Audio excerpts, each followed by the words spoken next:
Assalamualaikum warahmatullahi wabarakatuh. Om Swastiastu, Namo Buddhaya, Salam Kebajikan, Salam Sejahtera. Perkenalkan, saya Banu Kutomo SPD, saya adalah calon guru penggerak Angkatan 7 dari Kabupaten Tangerang, Provinsi Banten, dan saya berkarya di SMA Tarakanita Citra Raya. Kali ini perkenalkan saya untuk mempresentasikan tugas koneksi antar materi pada modul 1.3. Nah, sebelum saya mempresentasikan hasil tugas ini, maka kita akan menyimak dulu pertanyaan tentang koneksi antar materi pada modul 1.3 ini. Pertanyaan yang pertama adalah, apa yang Bapak Ibu pahami mengenai kaitan peran pendidik dalam mewujudkan filosofi pendidikan Ki Hajar Dewantara dan profil pelajar Pancasila pada murid-muridnya dengan paradigma inquiry apresiatif atau IA di sekolah Bapak dan Ibu. Kemudian, yang kedua adalah revisi dan rumuskanlah dengan penuh keyakinan visi yang telah Bapak Ibu buat berdasarkan jawaban pertanyaan di atas, ke dalam sebuah visi yang membuat Bapak dan Ibu bersemangat ketika membacanya dan menggerakkan hati setiap orang yang membacanya. Mari kita simak penjabaran pada slide-slide berikut ini. Nah, kita akan melihat di slide ini adalah mengenai filosofi Ki Hajar Dewantara yang begitu menarik buat saya. Filosofi tersebut berbunyi, didiklah anak-anak sesuai dengan tuntutan alam dan zamannya sendiri.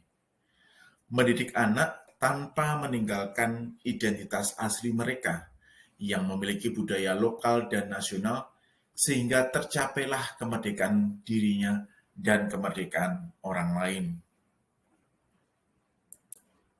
Kemudian kita akan melihat di sini mengenai profil pelajar Pancasila yang memiliki 6 dimensi.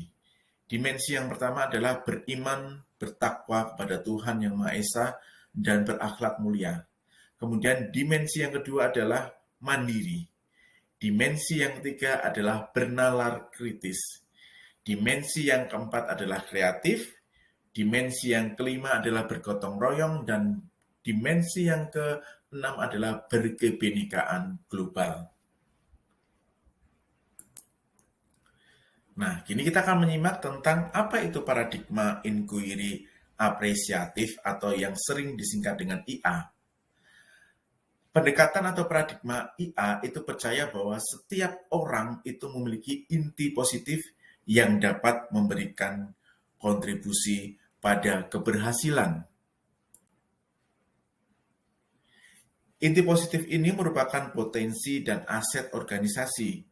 Dengan demikian, dalam implementasinya, IA dimulai dengan menggali hal-hal yang positif, keberhasilan yang telah dicapai, dan kekuatan yang dimiliki organisasi, sebelum organisasi menapak pada tahap selanjutnya dalam melakukan perencanaan perubahan. Kemudian kita akan menyimak tentang peran pendidik dalam menuntun anak untuk memiliki karakter bertakwa, beriman kepada Tuhan Yang Maha Esa, gotong royong, kreatif, bernalar kritis, mandiri, berkebinekaan global adalah sebagai pemimpin pembelajaran dan pendorong kolaborasi. Nah, pada slide ini merupakan jawaban dari pemahaman saya tentang kaitan peran pendidik dalam mewujudkan filosofi pendidikan Ki Hajar Dewantara dan profil pelajar Pancasila pada murid-murid saya dengan paradigma inquiry apresiatif.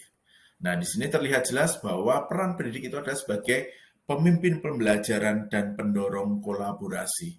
Nah, pada slide selanjutnya kita akan melihat bahwa peran pendidik sebagai pemimpin pembelajaran dan pendorong kolaborasi akan memprioritaskan inti positif, di mana prioritasnya itu adalah menggali hal positif dan kekuatan organisasi, sehingga tercapai kemerdekaan anak tanpa meninggalkan identitas asli mereka. Nah, setelah kita melihat bagaimana pemahaman saya tentang kaitan yang tadi sudah saya jabarkan di dalam slide ini, maka kita akan melihat tentang keyakinan saya dan saya membuat tahapan-tahapan atau membuat penjabaran tentang visi yang akan saya buat. Nah, pada slide berikutnya kita akan melihat tahapan-tahapan itu seperti apa dengan melihat variabel-variabel yang akan saya gunakan di dalam visi yang akan saya gunakan. Nah, di sini kita lihat ya, berdasarkan peran pendidik yang disampaikan pada slide sebelumnya, maka muncullah visi yang membuat saya itu bersemangat dan menggerakkan hati dalam berkarya. Kita lihat variabel yang pertama adalah berbasis penelitian. Berbasis penelitian di sini tentu saja ini merupakan penjabaran atau merupakan kesatuan dari dimensi berpikir kritis, dimensi kolaboratif dan gotong royong, dan dimensi kreatif dan mandiri. Kemudian pada variabel berikutnya yaitu humanis, ini merupakan dimensi dari beriman dan bertakwa kepada Tuhan Yang Maha Esa.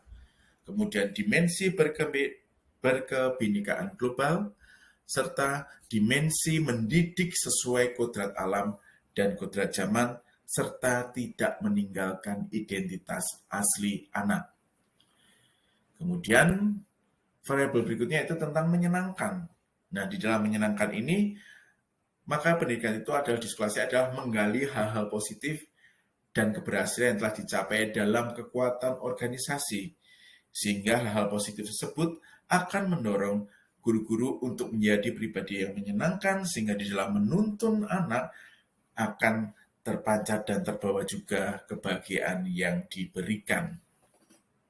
Maka berdasarkan dari penjabaran dimensi-dimensi tersebut, maka saya membuat visi untuk sekolah saya adalah mewujudkan sekolah berbasis penelitian, humanis, dan menyenangkan.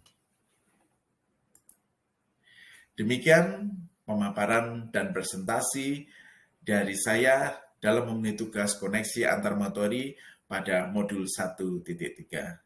Saya Banu Kutomo SPD, izinkan saya undur diri dan mengucapkan terima kasih. Assalamualaikum warahmatullahi wabarakatuh. Om Swastiastu, Namo Buddhaya, salam kebajikan, salam damai sejahtera. Terima kasih.